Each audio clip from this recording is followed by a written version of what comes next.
আজকের ভিডিওতে আমরা আলোচনা করব রাজ্যসভার মেম্বার্স এবং লেজিসলেটিভ কাউন্সিল বা বিধান পরিষদের মেম্বার্সদের নিয়ে। বন্ধুরা, এর আগের দুটো ভিডিওতে আমরা আলোচনা করেছিলাম মেম্বার্স অফ দ্য রাজ্যসভা এবং মেম্বার্স অফ দ্য লোকসভাকে নিয়ে। তারপরের ভিডিওটাতে আমরা আলোচনা করেছিলাম members of the legislative council অর্থাৎ বিধান পরিষদ এবং মেম্বার্স অফ দ্য বিধান সভা অর্থাৎ লেজিসলেটিভ অ্যাসেম্বলিকে নিয়ে। তো আগের কম্প্যারিজনগুলো সেম লেভেলের ছিল, লোকসভা মেম্বার্সদের সাথে রাজ্যসভা মেম্বার্সদের তুলনা, অমনি বিধানসভা মেম্বার্সদের সাথে বিধান পরিষদের মেম্বার্সদের তুলনা। আজকে আমরা দুটো লেভেলের মধ্যে আমরা কম্পেয়ার করব, অর্থাৎ মেম্বার্স অফ দ্য রাজ্যসভা যারা সেন্ট্রাল লেভেলের এবং মেম্বার্স অফ দ্য বিধান পরিষদ যারা স্টেট লেভেলের।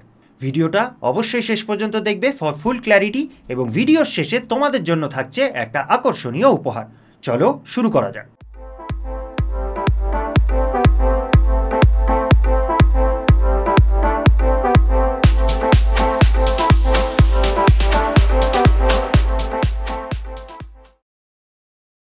নমস্কার বন্ধুরা, আমার নাম অরিত্র দে। আমি একজন গভর্নমেন্ট সার্ভিস এক্সামিনেশন মেন্টর। আমার স্পেশালাইজেশন জেনারেল স্টাডিজ অর্থাৎ পলিটি, হিস্ট্রি, জিওগ্রাফি, ইকোনমি এই কোর্স সাবজেক্টগুলো পড়ানোর আমার দীর্ঘ অভিজ্ঞতা রয়েছে। এই চ্যানেলে আমি এই বিষয়গুলোর উপর শর্ট অ্যান্ড সিম্পল ভিডিওস আনবো রেগুলারলি। টপিকগুলো স্কুল এবং কলেজ লেভেল স্টুডেন্টসদের থেকে শুরু করে গভর্নমেন্ট জব এক্সামস যেমন WBCS, UPSC, SSC ইত্যাদি পরীক্ষাগুলোর প্রস্তুতিতে খুবই উপকারী হবে। কম সময়ে বেশি শেখো, এটাই আমাদের লক্ষ্য। Welcome to compare to clear series. এখানে আমরা পলিটি এবং কনস্টিটিউশন সাবজেক্টটা যে বিভিন্ন কনসেপ্টসগুলো রয়েছে সেগুলোকে একে অপরের সাথে তুলনা করে সহজ সরলভাবে বোঝার চেষ্টা করব। কারণ যখন আমরা করব কম্পেয়ার, তখনই তো হবে কনসেপ্টস ঝাঁ চকচকে ক্লিয়ার। এর আগের দুটো ভিডিওতে আমরা যেই 16টা পয়েন্টের ভিত্তিতে কম্পেয়ার করেছিলাম, আজকে মেম্বার্স অফ দ্য রাজ্যসভা এবং মেম্বার্স অফ দ্য বিধান পরিষদকেও আমরা সেই সেম 16টা পয়েন্টের উপরে কম্পেয়ার করব। তোমরা একবার ভিডিওটা পজ করে এই 16টা পয়েন্টের উপরে চোখ বুলিয়ে নাও। ফার্স্ট পয়েন্ট অফ কম্প্যারিজন যথারীতি লিগাল স্টেটাস, অর্থাৎ রাজ্যসভা এমপি এবং MLCরা দুজনেই কিন্তু কনস্টিটিউশনাল পোস্ট হোল্ড করে। আমাদের দেশে কনস্টিটিউশনাল পোস্টগুলোকেই সবচেয়ে উচ্চতর পোস্ট হিসেবে ধরা হয়। Next point of comparison organ of the state, অর্থাৎ এই দুটো টাইপের মেম্বার্স তারা কোন অর্গান অফ দ্য স্টেটে বিলং করে। অর্গান অফ দ্য স্টেট বলতে তিনটে, লেজিসলেচার, এক্সিকিউটিভ এবং জুডিশিয়ারি, যেগুলোকে ডিটেলড এক্সপ্লেন করে এই প্লেলিস্টের প্রথম দিকে একটা ভিডিও বানিয়ে দেওয়া হয়েছিল। অবশ্যই তোমরা সেই ভিডিওটা না দেখলে এই প্লেলিস্টের প্রথম থেকে সিরিয়ালি সমস্ত ভিডিও দেখতে দেখতে এই ভিডিওতে আসবে। তো রাজ্যসভা এমপি তারা হচ্ছে লেজিসলেটিভ অর্গান অফ দ্য স্টেটে বিলং করে, অর্থাৎ কেন্দ্রীয় আইন পরিষদের তারা পার্ট। যেখানে MLCরা বিধান পরিষদের যারা মেম্বার্স রয়েছেন তারা লেজিসলেটিভ অর্গান অফ দ্য স্টেটে বিলং করে, অর্থাৎ রাজ্যের লেভেলের তারা আইন বিভাগের সদস্য। তো উভয় ক্ষেত্রেই তারা কিন্তু লেজিসলেটিভ অর্গান অফ দ্য স্টেটে বিলং করে। এখানে অর্গানস অফ দ্য স্টেট বলতে কিন্তু রাষ্ট্র বোঝানো হচ্ছে, রাজ্য নয়। 3 নম্বরে আমরা দেখে নেব কোয়ালিফিকেশন অফ ক্যান্ডিডেটস। অলরেডি এর আগের দুটো ভিডিওতে এই মেম্বার্সদের রেসপেক্টিভ কোয়ালিফিকেশনস আমরা দেখে নিয়েছিলাম, তবে পুনরায় আবার এই ভিডিওতে আমরা সেটা রিভাইজ করে নেব। রাজ্যসভা এমপি এবং MLCদের কিছু কমন কোয়ালিফিকেশন ইলেকশন কন্টেস্ট করার জন্য, সেটা হচ্ছে 1 নম্বর তাদের ভারতের নাগরিক হতে হবে। দ্বিতীয়, তাদের ইলেকশন কমিশন অফ ইন্ডিয়ার দ্বারা অ্যাপয়েন্টেড কোনো ব্যক্তির সামনে শপথ গ্রহণ করতে হবে নমিনেশন পেপার ফাইল করার সময়। 3 নম্বর কোয়ালিফিকেশনটাও সেম, যেহেতু রাজ্যসভা এমপি এবং MLC দুজনেই কিন্তু আপার হাউসের মেম্বার্স, তাই জন্য তাদের ন্যূনতম বয়স 30 বছর হতে হবে। এবং 4 নম্বর কোয়ালিফিকেশন, পার্লামেন্ট এই 3টে কোয়ালিফিকেশন বাদেও যদি কোনো অ্যাডিশনাল কোয়ালিফিকেশনস ইম্পোজ করতে চায়, তবে পার্লামেন্ট সেটা স্ট্যাচুটারি লয়ের মাধ্যমে করতে পারে। আগেই বলেছিলাম পার্লামেন্ট স্ট্যাচুটারি ল তেমন একটা এনেছে যেটার নাম রিপ্রেজেন্টেশন অফ পিপলস অ্যাক্ট, যেটার মাধ্যমে সাংসদ বা বিধায়ক হওয়ার জন্য কিছু অ্যাডিশনাল কোয়ালিফিকেশন আরোপ করা হয়েছে কন্টেস্টিং ক্যান্ডিডেটদের উপরে। তেমনি নেক্সট আমরা দেখে নেব ডিসকোয়ালিফিকেশন অফ ক্যান্ডিডেটস, অর্থাৎ কোন কোন কারণে ক্যান্ডিডেটরা ইলেকশন কন্টেস্ট করতে ডিসকোয়ালিফাই হয়ে যেতে পারে। তারা ইলেকশন কন্টেস্টই করতে পারবে না যদি তারা এই সমস্ত ডিসকোয়ালিফিকেশন তাদের থাকে। রাজ্যসভা এমপিদের ক্ষেত্রে তাদের কোনো লাভজনক পদে তারা থাকতে পারবে না কেন্দ্র বা রাজ্য সরকারের আন্ডারে। তবে মিনিস্টারদের এই ক্ষেত্রে এক্সেমশন দেওয়া আছে, অর্থাৎ তারা পদে থাকাকালীন তারা ইলেকশন কন্টেস্ট করতে পারবে রাজ্যসভা এমপির, এবং পার্লামেন্ট চাইলে অন্য কোনো পোস্টকেও এই এক্সেমশনটা এক্সটেন্ড করতে পারে। তবে পার্লামেন্ট তেমন কোনো পোস্টকে আপাতত করেনি।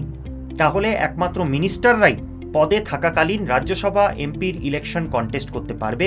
তাছাড়া অন্য কোনো পোস্টে যদি সে থাকে তাহলে আগে তাকে রেজিগনেশন দিয়ে তারপরে রাজ্যসভা ইলেকশনের নমিনেশন ফাইল করতে হবে। তেমনি এমএলসিদের ক্ষেত্রেও কন্টেস্টিং ক্যান্ডিডেটদের নমিনেশন ফাইল করার সময় কোনো লাভজনক পদে থাকলে চলবে না কেন্দ্র বা রাজ্য সরকারের আন্ডারে।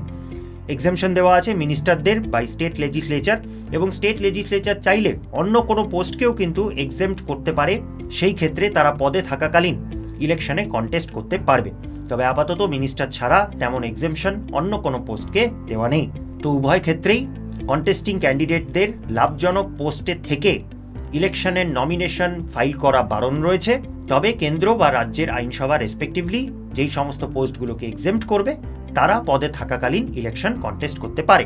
দ্বিতীয় ডিসকোয়ালিফিকেশন, কন্টেস্টিং ক্যান্ডিডেটরা আনসাউন্ড মাইন্ডের হলে চলবে না, অর্থাৎ তাদের মানসিক সুস্থতা থাকতে হবে, অসুস্থ হলে চলবে না। সেই মানসিক অসুস্থতা কোর্টে প্রমাণিত হতে হবে তাকে ইলেকশন থেকে ডিসকোয়ালিফাই করার জন্যে। চতুর্থ ডিসকোয়ালিফিকেশন, তাকে আনডিসচার্জড ইনসলভেন্ট হলে চলবে না, অর্থাৎ সে দেউলিয়া বা সে দেনায় ডুবে আছে এমন কোনো ব্যক্তি কিন্তু ইলেকশন কন্টেস্ট করতে পারবে না। 4 নম্বর ডিসকোয়ালিফিকেশন, তাকে ভারতের নাগরিক থাকতে হবে ইলেকশনের সময়। সে যদি কোনো কারণে তার নাগরিকত্ব হারিয়েছে বা ছেড়ে দিয়েছে তাহলে সে ইলেকশন কন্টেস্ট করতে পারবে না। তার সাথে সে অন্য কোনো দেশের আনুগত্য বা অ্যালিজিয়েন্স যদি তার মধ্যে থাকে তাহলেও সে কিন্তু ইলেকশন কন্টেস্ট করতে পারবে না।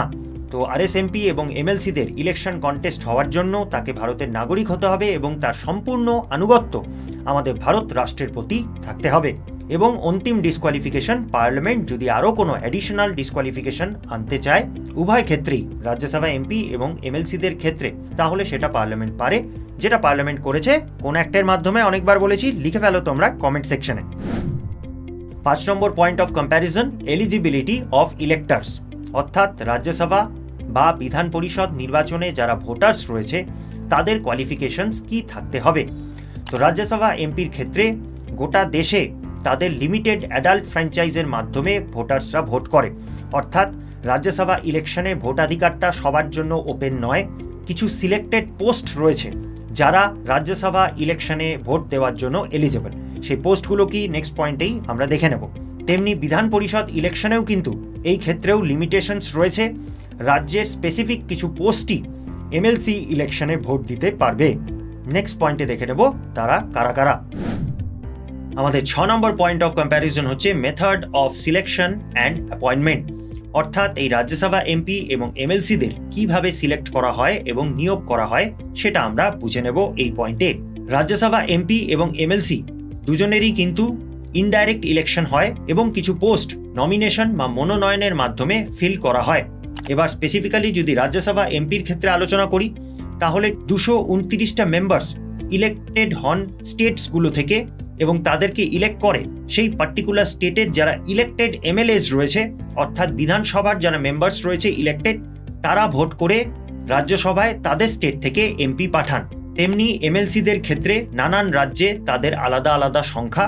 সংবিধান এখানে একটা লিমিট সেট করে দিয়েছে বিধান পরিষদে কতজন সদস্য থাকবে সেটা। তো সংবিধান যেটা বলছে মিনিমাম 40 জন এবং ম্যাক্সিমাম সেই রাজ্যে যে বিধানসভা রয়েছে তার 1/3 মেম্বার্স বিধান পরিষদের সদস্য সংখ্যা ম্যাক্সিমাম হতে পারে। এবারে যতগুলোই এমএলসি পোস্ট বিভিন্ন রাজ্যের থাকুক না কেন, ভাগ করে দেওয়া আছে অ্যাকর্ডিং টু সেই পোস্টগুলোতে ভোট কারা কারা করবে। যেমন একটা পার্টিকুলার বিধানসভার 1/3 মেম্বার নির্বাচিত হবে মেম্বার্স অফ দ্য লোকাল বডিজের দ্বারা, অর্থাৎ একটা রাজ্যের যত মিউনিসিপ্যালিটি এবং পঞ্চায়েতের সদস্য রয়েছে তারা এখানে ভোটার্স, তারা নির্বাচন করবে সেই রাজ্যের বিধানসভার 1/3 মেম্বার্সকে।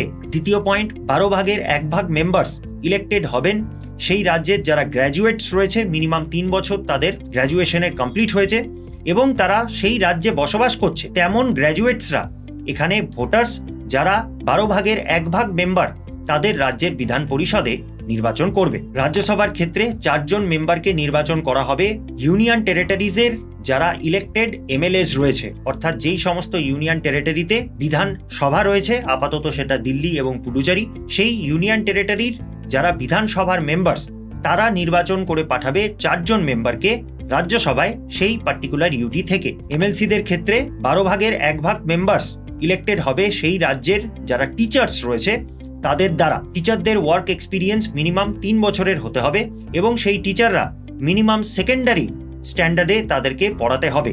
সেকেন্ডারি স্ট্যান্ডার্ড বলতে ক্লাস 9 এবং 10। তার উপরের লেভেলের টিচার্সরা এখানে ভোট দিতে পারবে, কিন্তু ক্লাস 9 এর নিচের যারা টিচার্স তারা কিন্তু এই ভোটে অংশগ্রহণ করতে পারবে না।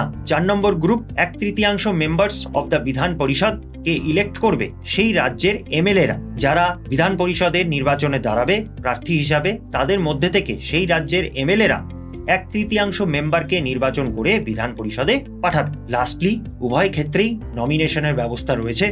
রাজ্যসভার ক্ষেত্রে স্পেসিফিক্যালি 12 জন মেম্বারকে নমিনেট করবে আমাদের ভারতের রাষ্ট্রপতি। সেই মেম্বার্সদের বিশেষ পারদর্শিতা বা প্র্যাকটিক্যাল এক্সপিরিয়েন্স থাকতে হবে 4টে ফিল্ডে। প্রথমটি হচ্ছে লিটারেচার, আর্টস, সায়েন্স এবং সোশ্যাল সার্ভিস।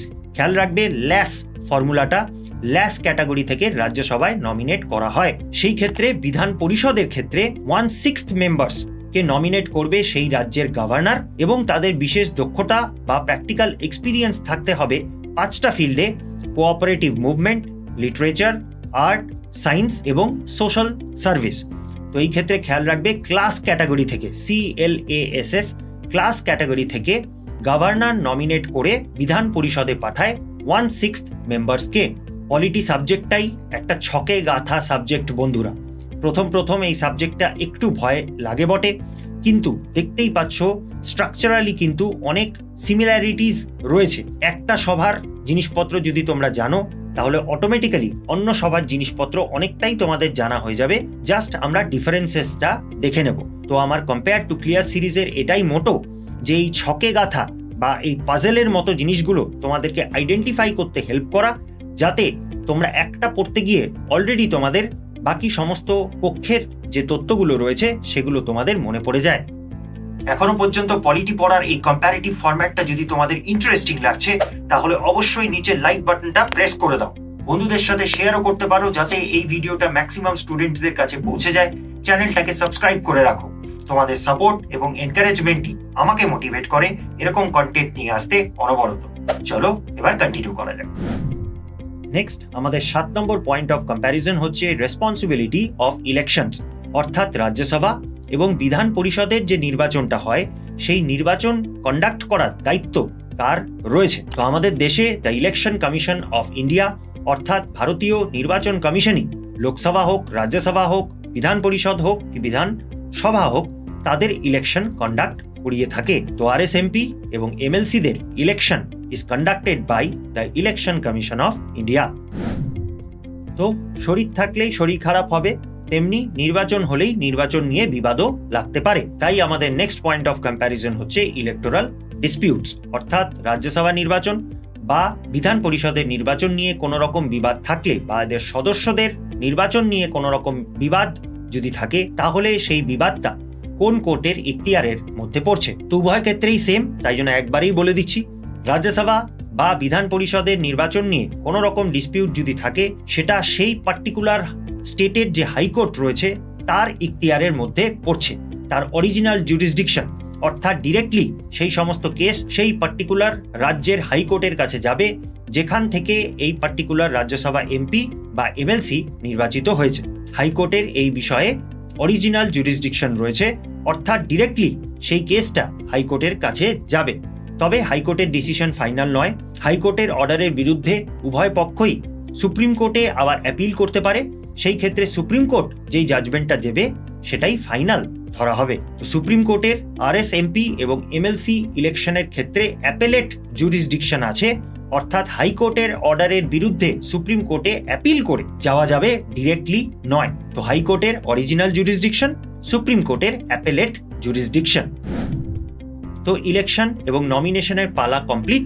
এবার তারা পদ অধিগ্রহণ করার আগে তারা শপথ কি গ্রহণ করবে সেটা আমরা দেখে নেব।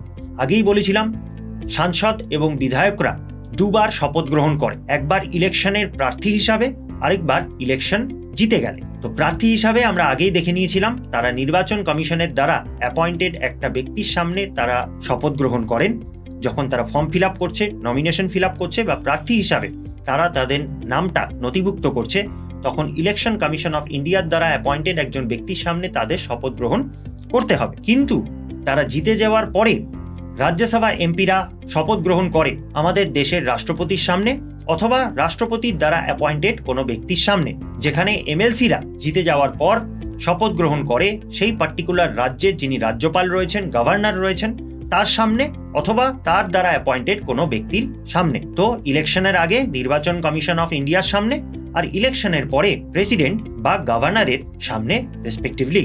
এবার শপথে তারা কি বলবে সেটা লেখা আছে আমাদের সংবিধানের যে 3rd শিডিউল রয়েছে সেখানে। সেই অনুযায়ী তারা শপথের বাণীগুলো বলবেন।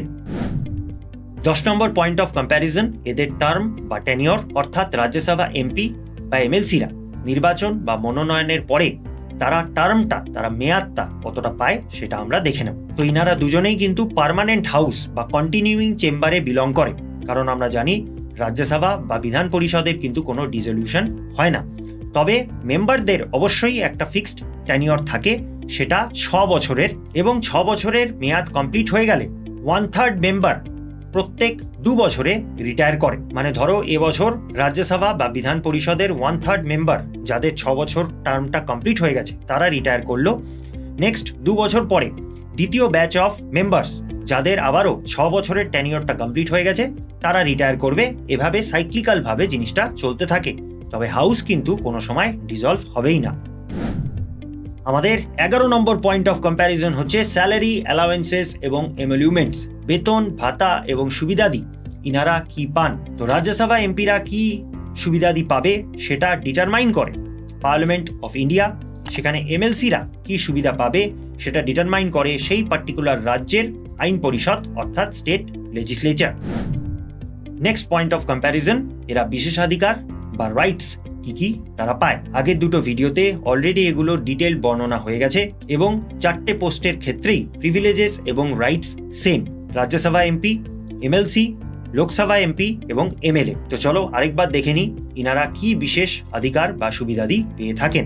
1 নম্বর প্রিভিলেজ, যখন পার্লামেন্টের বা স্টেট লেজিসলেচারের রেসপেক্টিভলি, যখন রাজ্যসভা এমপিদের ক্ষেত্রে পার্লামেন্টের সেশন চলছে বা এমএলসিদের ক্ষেত্রে স্টেট লেজিসলেচারের সেশন চলছে রেসপেক্টিভলি, সেই সেশন চলাকালীন তার 40 দিন আগে এবং 40 দিন পর পর্যন্ত তাদেরকে অ্যারেস্ট করা যাবে না কোনো সিভিল ম্যাটারে।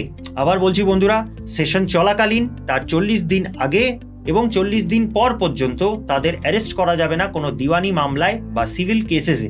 তবে এই প্রোটেকশনটা কিন্তু ফৌজদারি মামলা বা ক্রিমিনাল কেসের ক্ষেত্রে অ্যাপ্লিকেবল নয়, এবং প্রিভেন্টিভ ডিটেনশনেও তাদেরকে অ্যারেস্ট করা যেতে পারে। এই দুটো ক্ষেত্রে এই প্রোটেকশনটা অ্যাভেলেবেল নয়।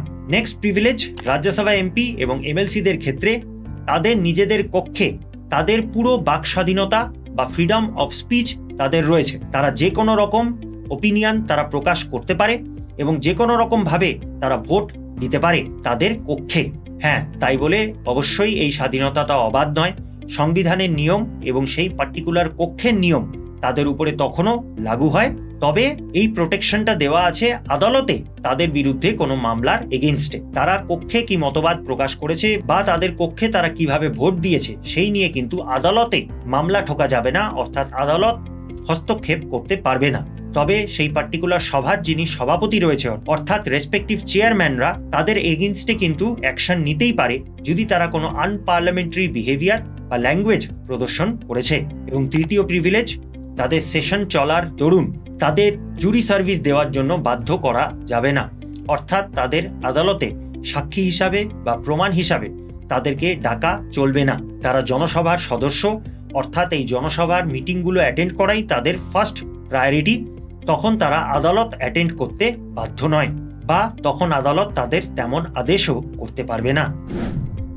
আমাদের নেক্সট পয়েন্ট অফ কম্প্যারিজন হচ্ছে রাজ্যসভা এমপি এবং এমএলসিদের পোস্টে যদি ভ্যাকেন্সি আসে তাহলে সেটা কি কি কারণে আসতে পারে। 1 নম্বর ডাবল মেম্বারশিপ, অর্থাৎ সদস্যরা দুটো কক্ষের মেম্বারশিপ একবারে হোল্ড করছে, সেই ক্ষেত্রে তাকে যে কোনো একটা কক্ষের মেম্বারশিপ রেখে অন্যটা ছেড়ে দিতে হবে। দ্বিতীয়, সে যদি ডিসকোয়ালিফাইড হয়ে যায় কোনো না কোনো কারণে। তৃতীয়, সে যদি ইস্তফা দিয়ে দেয় তাদের রেসপেক্টিভ চেয়ারপারসনকে। চতুর্থ, তারা তাদের সভার মিটিং থেকে অনবরত 60 ডেজ পর্যন্ত তারা উইদাউট নোটিস যদি তারা অ্যাবসেন্ট থাকে সেই ক্ষেত্রে তারা ডিসকোয়ালিফাইড হয়ে যাবে। এবং পঞ্চম, অন্যান্য কেস হতে পারে তাদের ইলেকশন যদি আদালতের দ্বারা রদ করে দেওয়া হয়েছে, ভয়েড ডিক্লেয়ার করে দেওয়া হয়েছে, অথবা তারা যদি কোনো হায়ার পোস্টে নিয়োগ পেয়েছেন, যেমন প্রেসিডেন্টের পোস্ট, ভাইস প্রেসিডেন্টের পোস্ট বা রাজ্যের রাজ্যপালের post. 14 number point of comparison, ইস্তফা যদি দেয় সেটা কাকে দেবে? তো রাজ্যসভা এমপিরা এবং এমএলসিরা তাদের রেসপেক্টিভ কক্ষের যে চেয়ারপারসন রয়েছে, সভাপতি রয়েছে, তাদেরকে নিজেদের ইস্তফাপত্র দেবেন। আমাদের second last point of comparison, ভ্যাকেন্সির আরেকটা কারণ কি হতে পারে? রিমুভাল, অর্থাৎ তাদেরকে যদি পদচ্যুত করে দেওয়া হয় তাহলে সেটা কে পারবে এবং কি কারণে? তো রাজ্যসভা এমপিদের পোস্ট থেকে বের করে দিতে পারবে আমাদের দেশের রাষ্ট্রপতি, কিন্তু সেটা তার নিজের স্বাধীন ইচ্ছায় নয়। নির্বাচন কমিশন অফ ইন্ডিয়ার উপদেশ অনুযায়ী তাকে পদচ্যুত করা যাবে কি কি কারণে? যদি সে ডাবল মেম্বারশিপ হোল্ড করে, বা যদি সে কোনো কারণে ডিসকোয়ালিফাইড থাকে, অথবা সে অনবরত অনেকদিন যদি সে অ্যাবসেন্ট থাকে। এবং এই বিষয়ে প্রেসিডেন্টের ডিসিশন কিন্তু ফাইনাল, তার বিরুদ্ধে কোনো কোর্টে মামলা করা যাবে না। তেমনি বিধায়কদের ক্ষেত্রে, এমএলসিদের ক্ষেত্রে সেই পার্টিকুলার রাজ্যের যিনি গভর্নর রয়েছে তিনিও নির্বাচন কমিশনের উপদেশ অনুযায়ী তাদেরকে রিমুভ করে দিতে পারে পোস্ট থেকে। কারণগুলো সেম, ডাবল মেম্বারশিপ, ডিসকোয়ালিফিকেশন, বা তাদের কক্ষের মিটিং থেকে যদি তারা অনবরত অ্যাবসেন্ট থাকে তাহলে তাদেরকে বের করে দিতে পারে। এবং এই ক্ষেত্রেও গভর্নরের ডিসিশন কিন্তু ফাইনাল, অর্থাৎ কোর্টে সেটাকে চ্যালেঞ্জ করা যাবে না। তবে আরেকটা কারণ আছে যার জন্য তাদেরকে পোস্ট থেকে রিমুভ করে দেওয়া যেতে পারে। সেই কারণটা কি? সেটা হচ্ছে ডিফেকশন, অর্থাৎ দলদ্রোহিতার আরোপ যদি তাদের বিরুদ্ধে অ্যাকসেপ্ট হয়েছে তাহলেও তাদেরকে পদচ্যুত করা যেতে পারে। রাজ্যসভা এমপির ক্ষেত্রে রাজ্যসভা যিনি চেয়ারপারসন রয়েছেন সে তাকে ডিফেকশনের গ্রাউন্ডে রিমুভ করে দিতে পারে। তেমনি এমএলসিদের ক্ষেত্রে বিধান পরিষদের যিনি চেয়ারপারসন রয়েছেন সে সেই কক্ষের সদস্যদের ডিফেকশনের গ্রাউন্ডে পদচ্যুত করতে পারেন। তবে এই ক্ষেত্রে এই ডিসিশনটা কিন্তু সাবজেক্ট টু জুডিশিয়াল রিভিউ, অর্থাৎ কোনো মেম্বারের যদি ডিফেকশনের গ্রাউন্ডে তার মেম্বারশিপ চলে গেছে তাহলে অবশ্যই তার অধিকার আছে সে আদালতে, অর্থাৎ হাইকোর্টে সেই ডিসিশনটা চ্যালেঞ্জ করতে পারে। অ্যান্ড লাস্টলি আমাদের 16 number point of comparison, post retirement job, অর্থাৎ এই কক্ষগুলোর সদস্যরা একবার রিটায়ার করার পরে পুনরায় কি তারা এই পোস্টে রি-ইলেকশন বা নমিনেশন পেতে পারে, অথবা অন্য কোনো সরকারি পোস্টে তাদের নিয়োগ কি করা যেতে পারে সেটা আমরা দেখে নেব। রাজ্যসভা এমপি এবং এমএলসি উভয় ক্ষেত্রেই পোস্ট রিটায়ারমেন্ট জবের উপরে কোনো ব্যান নেই, অর্থাৎ তারা পুনরায় তাদের রেসপেক্টিভ পোস্টে যদি তারা ইলেকশনে যেতে বা নমিনেশন পায় তারা পোস্ট অকুপাই করতে পারবে, অর্থাৎ সেই পোস্টে তাদের বারবার নির্বাচন বা সিলেকশন বা নমিনেশন তাদের হতে পারে, নতুবা তারা সরকারি অন্যান্য পোস্টেও তাদের নিয়োগ করা যেতে পারে after they have served as a Rajya Sabha MP or an MLC. তো এই ছিল তাহলে আমাদের আলোচনা। এর আগের দুটো ভিডিওতে আমরা একই লেভেলের দুটো কক্ষের মধ্যে কম্পেয়ার করেছিলাম।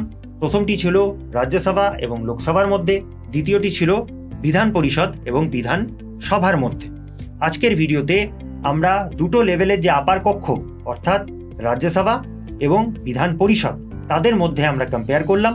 নেক্সট ভিডিওতে দুটো লেভেলের যে লোয়ার কক্ষ রয়েছে অর্থাৎ লোকসভা এবং বিধানসভা তাদের মধ্যে আমরা কম্পেয়ার করে আরও ভালোভাবে বুঝে নেব। আশা করি আজকের এই টপিকটা তোমরা বুঝতে পারলে। কোনো রকম ডাউট থাকলে অবশ্যই কমেন্ট সেকশনে আমাকে লিখে জানাবে, আমি যতটা সম্ভব সেখানে রিপ্লাই করার চেষ্টা করব। আর এই ভিডিওটা একবার নয়, দুবার নয়, মিনিমাম 3 বার দেখবে, কারণ রেপিটেশন লিডস টু রিটেনশন। যতবার দেখবে অত এই জিনিসগুলো দীর্ঘ সময়ের জন্য তোমার মাথায় থাকবে। আজকের ভিডিওটা কেমন লাগলো অবশ্যই কমেন্ট সেকশনে লিখে আমাকে জানাবে বন্ধুরা। এখন আর দেরি না করে time for your free gift. এই লেকচারে আলোচ্য তথ্যগুলো তোমাদের কতটা মনে আছে সেটা ইভ্যালুয়েশনের জন্য দেয়া হলো একটা ফ্রি ওয়ার্কশিট। এই ওয়ার্কশিটটায় এই লেকচারে ডিসকাস করা পয়েন্টগুলো থেকে কিছু fill in the blanks exercises রয়েছে। এই এক্সারসাইজগুলোর মাধ্যমে চেষ্টা করা হয়েছে এক্সাম পার্সপেক্টিভ থেকে সমস্ত ইম্পর্টেন্ট তথ্য কভার করার। তোমরা এই ওয়ার্কশিটটা প্রিন্ট এবং ফটোকপি করে নিজেরা হাতে লিখে ফিল আপ করবে, প্র্যাকটিস অ্যান্ড রিভিশন করবে বারবার। এই ওয়ার্কশিটগুলো তোমরা পেয়ে যাবে আমাদের শিক্ষাবিদ বাংলা টেলিগ্রাম গ্রুপে, তাই এখনই ডেসক্রিপশনে দেওয়া লিঙ্কে ক্লিক করে জয়েন হয়ে যাও আমাদের টেলিগ্রাম গ্রুপে আর ডাউনলোড করে নাও এই ওয়ার্কশিটটা সম্পূর্ণ ফ্রি। উপরন্তু এই টপিকটার একটা সামারি দিয়ে দিচ্ছি, পজ করে তোমরা স্ক্রিনশট নিয়ে নিতে পারো ফর কুইক রিভিশন।